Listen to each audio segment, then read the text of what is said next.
बोलो विष्णु भगवान की जय, कार्तिक माह की जय। तो आज से कार्तिक का महीना शुरू हो रहा है, तो आइए शुरू करते हैं कार्तिक मास की कथा।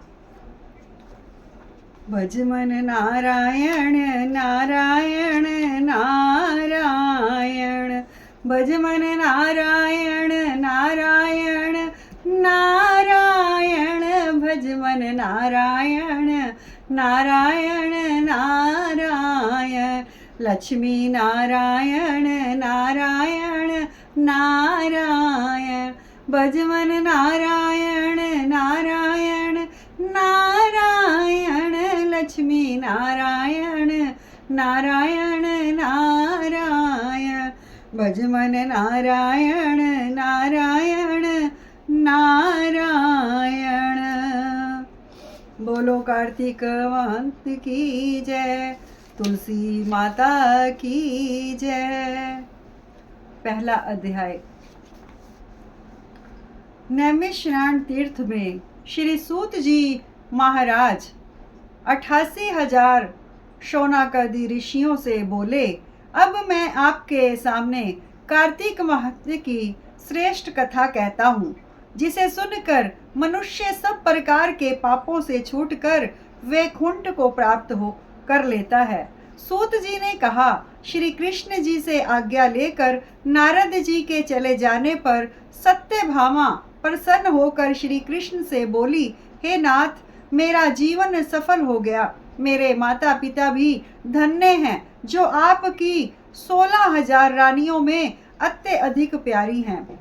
मैंने वह कल्प वृक्ष यदि आपके साथ नारद जी को विधि पूर्वक दान में दे दिया, परंतु वही कल्प वृक्ष मेरे घर में सदा लहराया करता है, जिसकी बात को मृत्यु लोक में कोई भी स्त्री नहीं जानती। हे स्वामिन, अब मैं आपसे पूछना चाहती हूँ, सविस्तार पूर्वक कहिए, जिसे सुनकर मैं अपने हित कार्य करूं, जिसके करने से कल्प प्रयत्न भी आप मुझसे विमुख ना हो। सूत जी कहने लगे,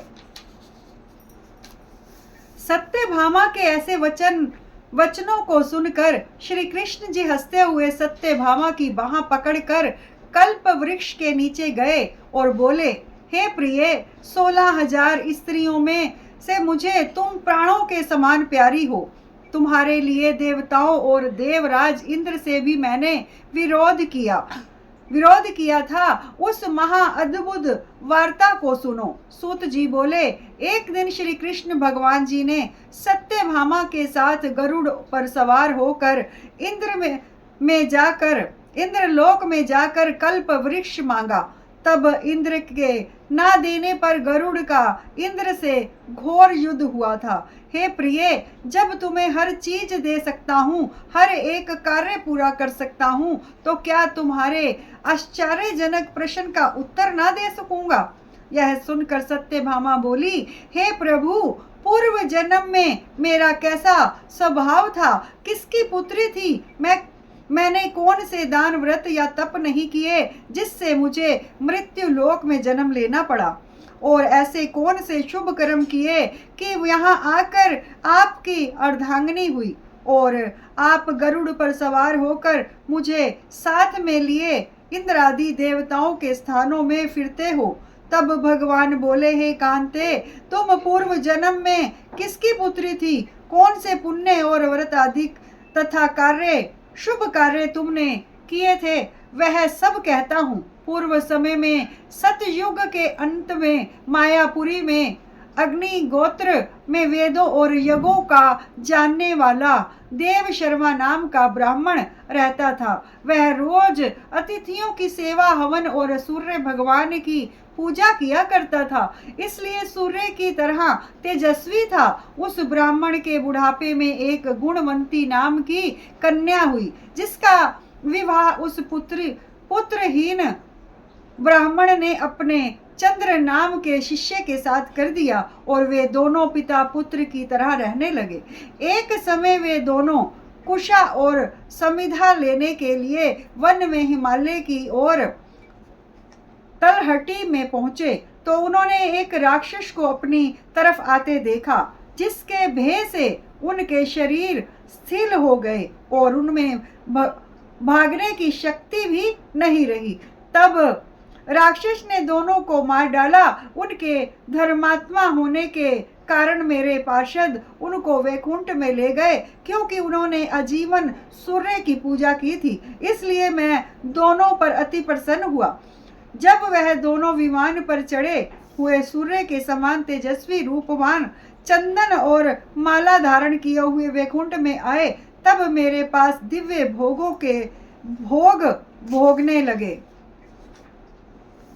बोलो विष्णु भगवान की जय, बोलो तुलसी माता की जय, कार्तिक महत्व की जय।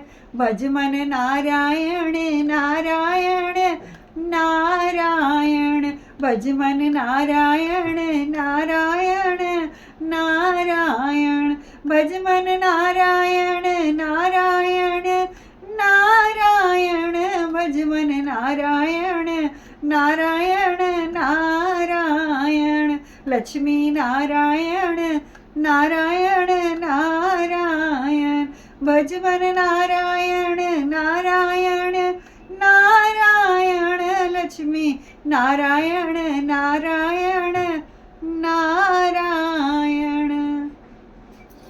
बोलो विष्णु भगवान की जय, तुलसी माता की जय, कार्तिक महत्व की जय।